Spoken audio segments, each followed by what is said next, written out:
Daniel Cooper pressed his face closer to the window of the research ship. Below him, the planet looked like a giant ball of rust. For 3 months, he had been stuck on this ship with aliens who barely talked to him. They were polite, sure, but they treated him like a child who had wandered into a room full of adults working on important things. The ship was called Horizon, and it carried scientists from 17 different alien species. Daniel was the only human. Earth had received an invitation to send someone along, mostly as a courtesy. The Galactic Archaeological Institute had been studying this dead planet for 300 years. They had already decided there was nothing left to learn here. The expedition leader was a tall alien named Kresh. He belonged to a species called the Velthani. They had 4 eyes and walked like they were floating. The Velthani had been exploring space for 10,000 years. Humans had only figured out faster-than-light travel 200 years ago. To Kresh and the others, humans were practically babies. Daniel walked through the empty corridors back to his room. His boots made soft sounds on the metal floor. Everyone else was sleeping. The ship ran on a 26-hour cycle because that was what most of the aliens preferred. Daniel could never quite adjust to it. In his quarters, Daniel pulled up the research files on his computer screen. Thousands of images filled his monitor. The planet below was covered in ruins. Buildings, pyramids, towers. All of them were empty. No bodies, no furniture, no tools. Just empty stone structures covered in carved patterns. The patterns were everywhere. Spirals, crescents, lines that crossed each other. Shapes inside other shapes. The Velthani had spent centuries trying to understand them. They had compared the patterns to every known language in the galaxy. They had analyzed them with computers that could process 1 million combinations per second. Their conclusion was simple. The patterns meant nothing. They were just decorations. But something bothered Daniel. He could not explain it, but the patterns did not look random to him. They repeated in specific ways. They changed following rules. His grandfather had been a math professor, and he had taught Daniel to see patterns in everything. Numbers hiding in nature, order hiding in chaos. Daniel focused on one building, the biggest one. A pyramid that sat right on the planet's equator. Its walls were covered in carvings. He zoomed in on one section. There was a spiral with 7 arms. Next to it was a crescent shape. Further along the wall, another spiral with 12 arms and 2 crescents. His heart started beating faster. He told the computer to find all the spirals in all the pictures. Thousands of them appeared on his screen. Daniel started counting the arms on each spiral. 7 arms here, 12 arms there, 3 arms, 21 arms, 43 arms.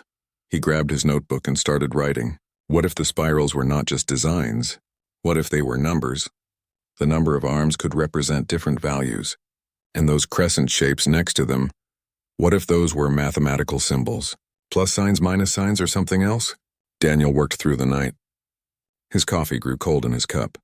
His eyes hurt from staring at the screen, but excitement kept him going. He figured out that the aliens who built these structures used a counting system based on 12 instead of 10. It made sense. 12 was a good number. It could be divided by 2, 3, 4, and 6. Much more useful than 10. The crescents were operators. When a 7-armed spiral appeared next to a 5-armed spiral with a certain type of crescent between them, a 12-armed spiral always appeared nearby. 7 plus 5 equals 12. It was addition. By the time the ship's artificial sun began its wake-up cycle, Daniel had filled 20 pages with notes. The buildings were not covered in random art. They were covered in math. Equations, formulas, calculations. And the big pyramid at the equator was not just a building. It was a mathematical proof carved in stone. Daniel had studied enough advanced math to recognize what he was seeing. The pyramid was solving a problem that human mathematicians were still working on, a problem about prime numbers and how they related to other areas of mathematics. This ancient civilization had figured it out and made it permanent by carving it into a structure that could be seen from space. His hands shook as he prepared his report. He knew what would happen. The Velthani would be skeptical. They had already made up their minds about this place. They had centuries of experience. Kresh had spent his entire long life studying dead civilizations. Why would he listen to a human who had been here for only 3 months? But Daniel had to try. The truth was the truth, whether anyone wanted to hear it or not. He sent a message to Kresh requesting an emergency meeting.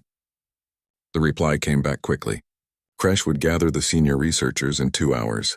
Daniel should prepare to present his findings. Daniel took a shower and put on clean clothes. He rehearsed what he would say. He organized his data into a clear presentation. He practiced staying calm even if they laughed at him, because they probably would laugh. He was claiming that he had solved in 3 months what the galaxy's greatest experts could not solve in 300 years. He was claiming that humans, the youngest space-traveling species, could see things that the ancient Velthani could not see. But the math did not care about pride or reputation. The math did not care how old your species was or how many degrees you had. The math just was. And Daniel could read it even if no one else could. He looked at his reflection in the mirror. A 32-year-old human from Montana about to tell aliens who were thousands of years old that they were wrong. His grandfather would have loved this. The old man had always said that truth had a way of surprising everyone, no matter how smart they thought they were.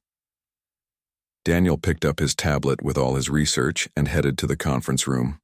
The corridors were filling with aliens starting their day. They glanced at him as he passed. The human. The courtesy invitation. The observer who was here to learn, not to contribute. He would change that today. One way or another, he would make them see what he saw. The symbols were not meaningless. They were numbers. And numbers were about to change everything. The conference room was designed for many different types of aliens. Some seats were high, some were low. The air had different temperatures in different zones. Translation devices were mounted on the walls so everyone could understand each other. Daniel stood at the front with his presentation ready, trying to ignore the nervous feeling in his stomach. Kresh sat in the center of the curved table. His 4 eyes looked at Daniel with what might have been patience or pity. Next to him sat Shardmind, an alien made of living crystal who chimed softly when thinking. Fess floated nearby, a being made of colored gas contained in a force field. Clicker stood on 4 legs, an insect-like creature whose real name could not be pronounced by humans. All of them were famous. All of them had published hundreds of research papers. All of them had been studying dead civilizations since before Daniel's great-great-grandparents were born. Kresh spoke first. His translator turned his sounds into English. Dr. Cooper, we are here to listen to your alternative theory. Please proceed. Daniel activated his presentation. A hologram appeared in the center of the room showing the spiral symbols from the ruins. Thank you. I believe we have made a fundamental mistake in how we interpreted these symbols. They are not decorations or writing. They are mathematical notation. Shardmind made a sound like wind chimes laughing. Dr. Cooper, we appreciate your enthusiasm, but we have already tested these patterns for mathematical significance. They do not match any known number system. Because you were looking for systems like yours, Daniel said. He highlighted a row of spirals. This is base 12. Count the arms on the spirals. That is the number they represent. Look at this sequence, 7, 12, 19. Those are prime numbers. Fess swirled with dark colors that meant doubt. Young species often see patterns that are not really there. Humans are especially known for this. You see faces in clouds and hear messages in random noise. Daniel felt his face getting hot but kept his voice steady. This is not imagination. Look at how the symbols are arranged. When a spiral with 7 arms and a spiral with 5 arms appear with this crescent symbol between them, there is always a spiral with 12 arms nearby. That is addition. 7 plus 5 equals 12. Clicker's mouth parts moved rapidly. The translator said, So you think an advanced civilization that built structures lasting 500,000 years decided to decorate them with simple addition problems? That sounds ridiculous. No, Daniel said, his frustration growing. The simple math is just the beginning. The larger structures contain complex proofs. The Big Pyramid has mathematics that we have not even figured out yet. They solve problems we are still working on. Kresh raised one hand. Dr. Cooper, I will be honest with you. You have been here for 3 months. We have studied this site for 3 centuries. The smartest mathematicians in the galaxy have examined these symbols. If there were numbers here, we would have found them long ago. Unless you were too sure of yourselves to look properly, Daniel said quietly. The room went silent. Shardmind stopped chiming. Vess turned a deep purple. Clicker's antennae pressed flat. Kresh stood up. He was very tall, and even in the low gravity he looked impressive. Dr. Cooper, I understand you are frustrated, but your theory has no real evidence. You are seeing what you want to see. Mathematics is universal. If these were numbers, anyone could recognize them. Mathematics is universal. Daniel agreed. But the way we write mathematics is cultural. They wrote it differently than we do. That does not make it wrong. Enough. Kresh's voice became hard. We will not waste our last days here on wishful thinking. You can put your ideas in your personal report if you want, but they will not be part of the official findings. This meeting is over. Daniel looked at each of them. Centuries of experience, lifetimes of learning, and not one of them willing to consider that a human might be right. He gathered his tablet and left the room. Behind him he heard Clicker saying something. The translator put it into English. The young species always think they are smarter than they are. Back in his quarters, Daniel stared at his research. He knew he was right. The mathematics was too perfect, too consistent to be an accident. But what could he do? The expedition was ending tomorrow. The site would be closed. Kresh's report would become the official truth, and everyone would believe that the symbols meant nothing. Then an idea came to him. A dangerous idea. An idea that could end his career and get him in serious trouble. But maybe it was the only way to prove the truth. He could take a shuttle down to the planet without permission. He could go to the pyramid and document everything up close. He could gather enough evidence that even Kresh would have to admit he was wrong. It was against the rules. It might even be illegal. But what was the point of finding the truth if no one would listen? Daniel started planning. The shuttle bay would be empty at night. The small survey shuttles were easy to fly. He could be down on the planet and back before anyone noticed. Or at least that was what he told himself. He packed his equipment. An environmental suit, a portable scanner, his tablet with all his research, and some basic supplies. He set an alarm for 3 a.m. ship time. That would give him the best chance of getting away unnoticed. While he waited, he reviewed the pyramid images again. If he was going to risk everything, he needed to know exactly what he was looking for. The proof should follow a logical order. Simple concepts at the bottom, building up to the complex conclusion at the top.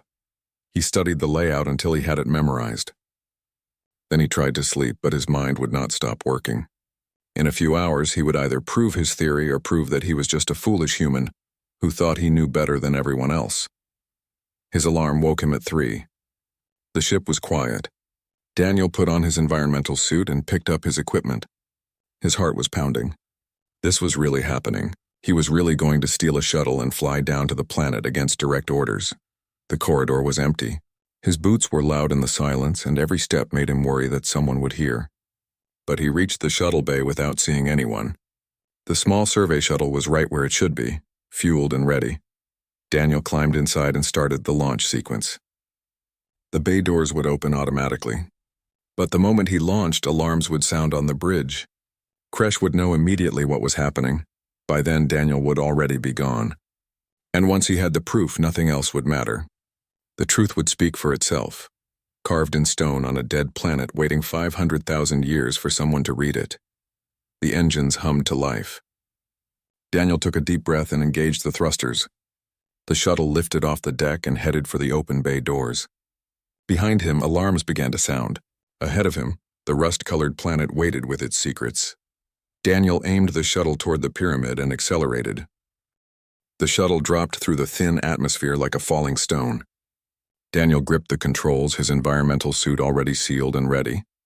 The pyramid grew larger in his view screen, rising from the flat plains like a mountain made of mathematics. He had programmed the flight path as a final documentation run, which was technically true even if he had not asked permission. Behind him, the horizon orbited in silence. But Daniel knew that silence would not last. Alarms were sounding. Kresh was probably furious. Security would be scrambling to figure out what to do. But by the time they made a decision, Daniel would already have what he needed. The shuttle's landing gear touched down softly on the dusty ground. Daniel checked his suit systems one more time, then opened the hatch. Cold air rushed in, though his suit kept him warm. He stepped out onto the surface of a world that had been dead for 500,000 years. The pyramid was even more impressive up close. It rose into the pink sky, its surfaces covered in carved symbols that caught the light of the rising sun. Daniel activated his suit's recording systems and started walking toward the base, his portable scanner in hand. If his theory was correct, the proof would be organized from bottom to top. Foundation first, then the building blocks, then the complex reasoning, and finally the conclusion at the peak. He started at the bottom, photographing each section, his scanner analyzing the symbols and feeding data to his tablet. The base level showed exactly what he expected. Basic number theory. Here were the rules of their counting system, demonstrated through simple examples. 7 and 5 make 12. 3 groups of 4 make 12. These were the fundamentals that everything else would build on. Daniel worked his way around the pyramid's perimeter, documenting everything. His suit's computer was filling with data. Each image confirmed his translation method. The spirals were numbers. The crescents were operations. The nested shapes were equations. It was all perfectly consistent. His communicator crackled. Kresh's voice was tight with anger. "Dr. Cooper, you are ordered to return to the ship immediately. You have broken expedition rules and you may have contaminated an archaeological site." Daniel kept working. "I hear you, Kresh, but I need to finish this first. This is not a request. This is a direct order. Then it is an order I am choosing to ignore. I will face the consequences later. Right now I need to document this proof." He found the stairway that wound around the outside of the pyramid, carved into the stone itself. He started climbing. The second level showed more advanced concepts, what looked like their version of algebra, ways to represent unknown values and solve for them, geometric relationships between shapes, the mathematics of curves and angles. By the third level, Daniel was breathing hard. Not from the thin air, his suit handled that, but from excitement. He was reading mathematics that no one had understood for 500,000 years. A civilization's greatest minds had worked together to create this, and they had carved it in stone to last forever. The fourth level made his hands shake. This was the core of the proof. He recognized elements similar to prime number theory, the mathematics of divisibility and factors. There were concepts that looked like modular arithmetic, where numbers wrapped around like a clock, and there was something else, something that might be their version of complex analysis. Mathematics involving numbers that were somehow more than just points on a line. His communicator crackled again. This time it was Vess. The gas being's voice had lost its dismissive tone. "Dr. Cooper, we are examining the data you transmitted earlier. The consistency is remarkable, but we need more examples to verify your translation method." "I am gathering more examples right now," Daniel said, still climbing. "Every level of this pyramid confirms the pattern. This is not decoration. This is a mathematical masterwork." "If you are correct," Kresh's voice cut in, "then we have made a terrible mistake. Return to the ship so we can analyze this properly." "Not yet. I am almost at the top." The fifth level was the steepest. Daniel had to use his hands to pull himself up the carved steps. His muscles burned, sweat dripped into his eyes, but he could see the peak now, just a few more meters. When he finally reached the top, the sun was fully up, lighting the entire structure in gold. The capstone was carved with symbols that Daniel could now read as easily as English. He stood there breathing hard, staring at the conclusion of a proof that had waited 500,000 years to be understood. They had done it. This ancient civilization had created a unified framework for mathematics itself. They had found connections between number theory, geometry, and what might be the mathematical foundation of physical reality. It was the kind of breakthrough that human mathematicians dreamed about. And these people had achieved it, then carved it in stone for whoever came next to find. Daniel's vision blurred with tears, not from sadness, but from the sheer beauty of it. Mathematics this elegant, this profound, preserved across ages beyond counting. "Kresh," he said softly, "I am sending you everything now. All the images, all the translations, all the proofs. Look at it, really look at it, and then tell me I am wrong." He transmitted the data packet and sat down on the pyramid's apex, exhausted. Below, his shuttle waited. Above, the horizon orbited, probably in chaos as the researchers argued about what to do. The communicator was silent for a long time.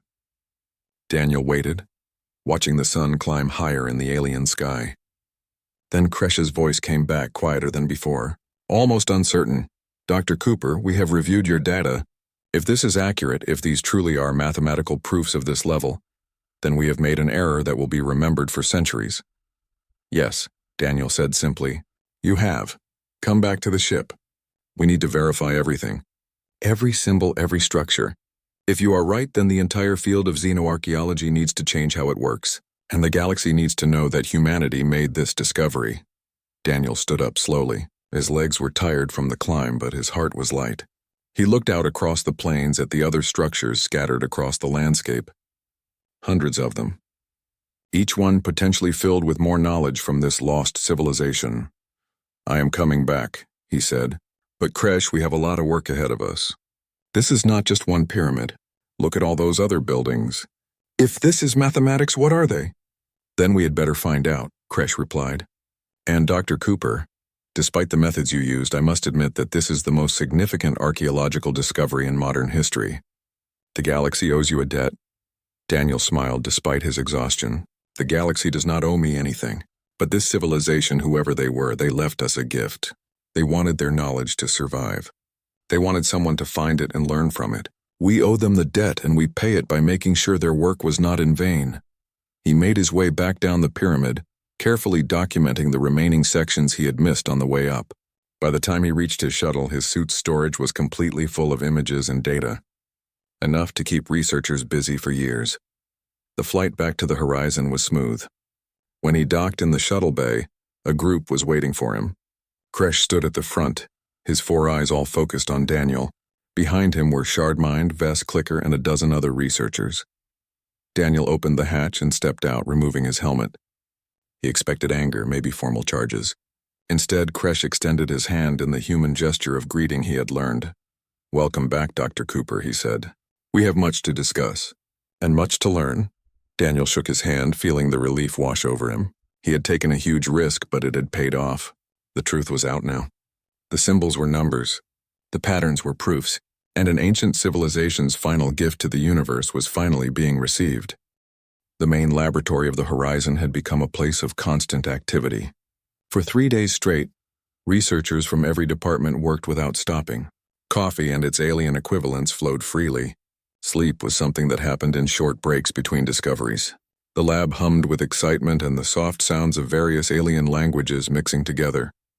Daniel sat in a corner workspace, his eyes red and tired, watching as the galaxy's greatest scholars used his translation method on structure after structure. Every test gave the same result. The symbols were numbers, the patterns were mathematics, and everything they had believed about this dead world was wrong. Kresh moved between workstations like a man in a dream. His 4 eyes were wide, and his usually graceful movements had become almost frantic. Shardmind's crystalline body had dimmed from processing so much new information. Vess swirled in patterns that meant shock and wonder. Clicker's mandibles clicked constantly, not in mockery anymore, but in awe. A young Velthani researcher named Thess approached Daniel's desk. She had been one of the few who had been kind to him from the start, even when others dismissed him. "Dr. Cooper, I need to apologize, we all do. I looked at your theory and decided it was wrong without really testing it. That is not how science should work." Daniel shook his head. "Science is not about who was right or wrong. It is about finding truth. You are here now, helping verify everything. That is what matters." Thess touched his shoulder gently, the Velthani way of showing respect. "Still, we should have listened better. Your species sees patterns differently than ours. That is not a weakness. It is a strength we did not recognize." Across the lab, Shardmind's chiming voice called for attention. Everyone stopped working and turned. "This changes everything," Shardmind announced. "The mathematics here is not just advanced. It is foundational. They discovered principles that connect areas of mathematics we thought were completely separate. Number theory, geometry, analysis, they found the underlying unity." A researcher from a species Daniel did not recognize asked, "How is that possible? We have been studying mathematics for thousands of years. How did we miss these connections?" "Because we were not looking," Kresh said quietly. "We developed mathematics in our own ways, following our own paths. This civilization followed a different path and found shortcuts we never imagined. They are teaching us new ways to think about problems we thought we understood." Daniel pulled up one of his favorite discoveries on the main display. It showed a medium-sized building covered in spirals and nested shapes. "This structure here, I think it deals with prime numbers. But not just finding them. It shows relationships between primes that we have never seen before. If we can fully translate this, it might help us solve problems in cryptography, computer science, physics." Vess floated closer, their gaseous form now a warm orange that meant excitement. "And these are just the buildings we have had time to examine. There are hundreds more, How much knowledge is waiting out there? Kresh called for attention again. The room quieted. I have been in communication with the Galactic Archaeological Institute. They are sending a full research fleet, ships from dozens of civilizations. This site has been elevated to the highest priority in the galaxy, and I have recommended to the Institute that Dr. Cooper be appointed lead researcher for the continuing investigation. The lab erupted in sounds of agreement, clicks, chimes, hums, and even some human-style clapping from Daniel himself. He felt overwhelmed. Just days ago, they had laughed at him. Now they wanted him to lead the research. I am honored, Daniel said, standing up. But I cannot do this alone. We need mathematicians, physicists, engineers, linguists. This is not just archaeology anymore. This is about understanding a completely different way of thinking about the universe. A researcher he had not met before, a floating being covered in soft lights, asked the question that Daniel had been thinking about. Dr. Cooper, what do you think happened to them? Why did they leave all this behind? Daniel walked to the main display and brought up an orbital view of the planet. Hundreds of structures were now highlighted, each one recognized as a repository of mathematical knowledge. I think they knew they were dying. Maybe a disease. Maybe their son was dying. Maybe something else. But they had time. Time to decide what would survive them. And they chose mathematics. But why mathematics? Clicker asked, genuinely curious now. Why not their history? Their stories? Their culture? Daniel smiled. Because mathematics is universal. History needs context to understand. Stories need cultural background. Art needs interpretation. But mathematics, true mathematics, can be understood by any intelligence capable of logic.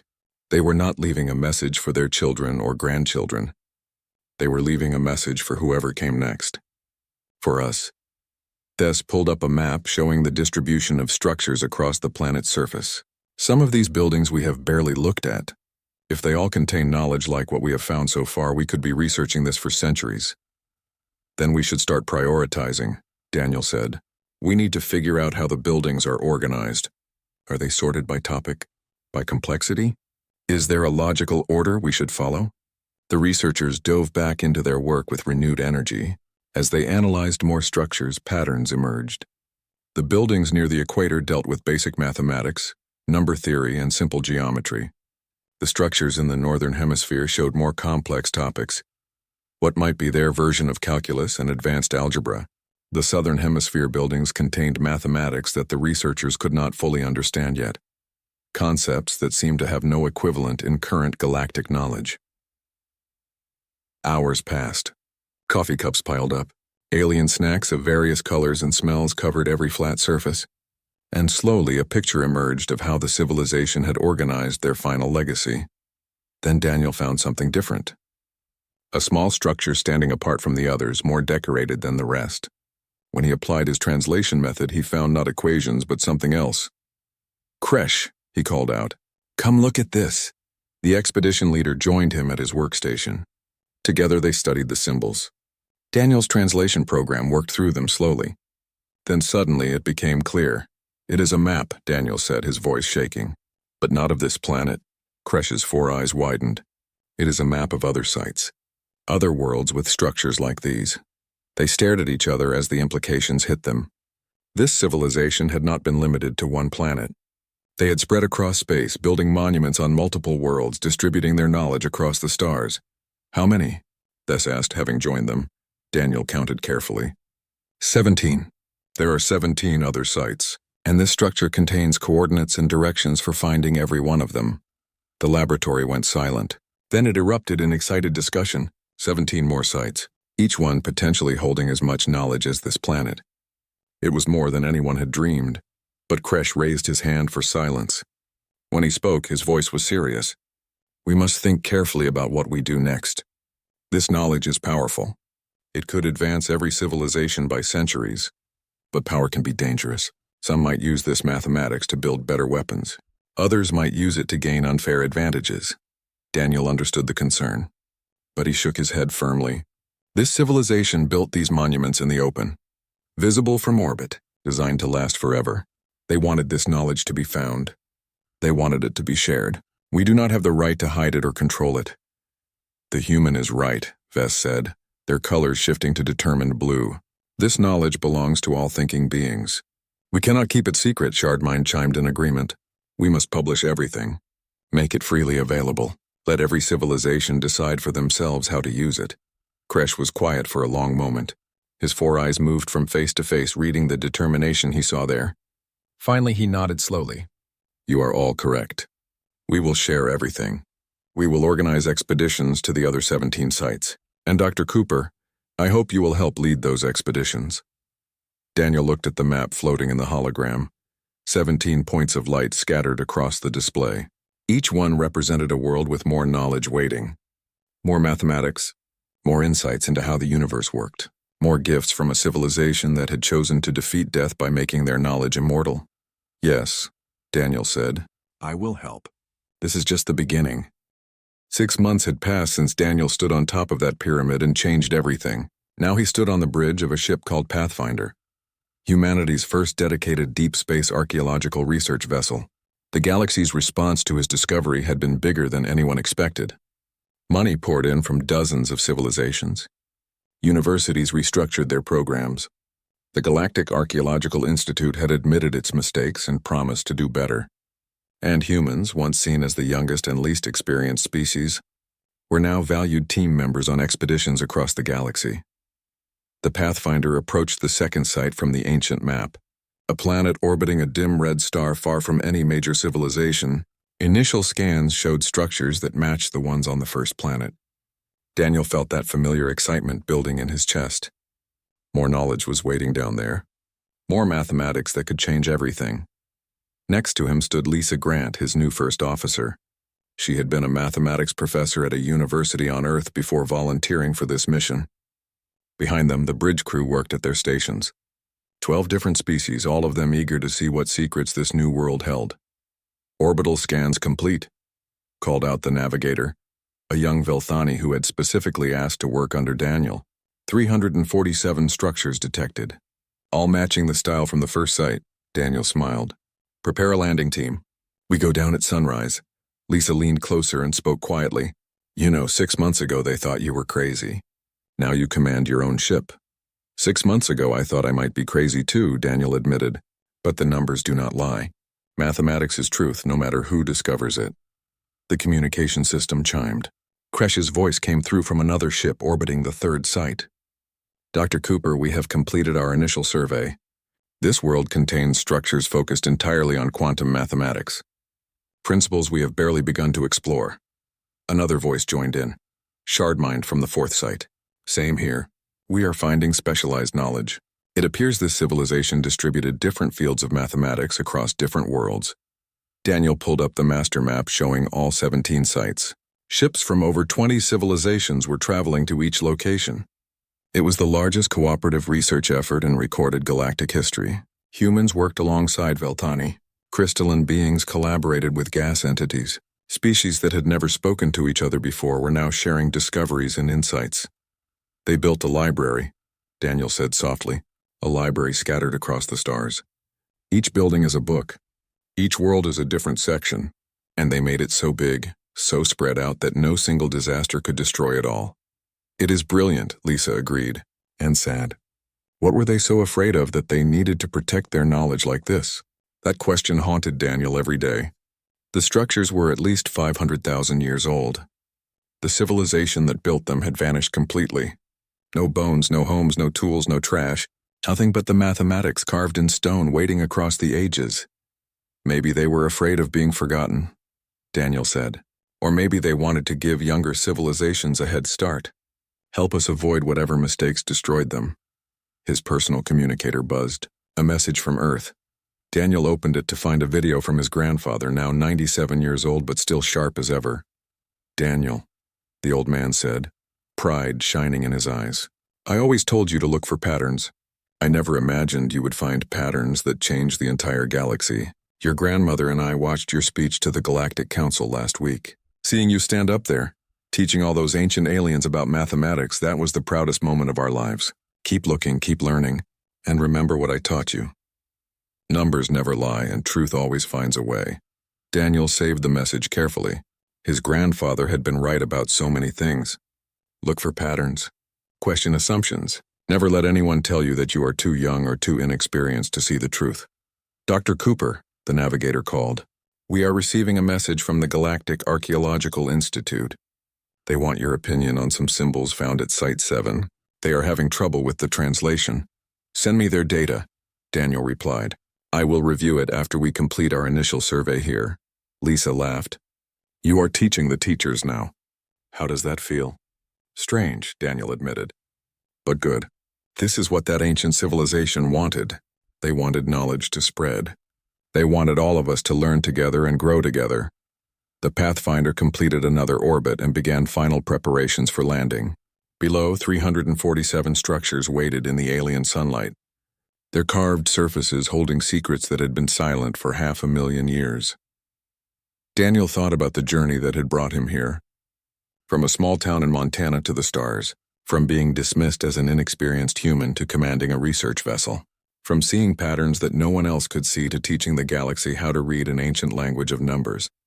But the real journey was just beginning.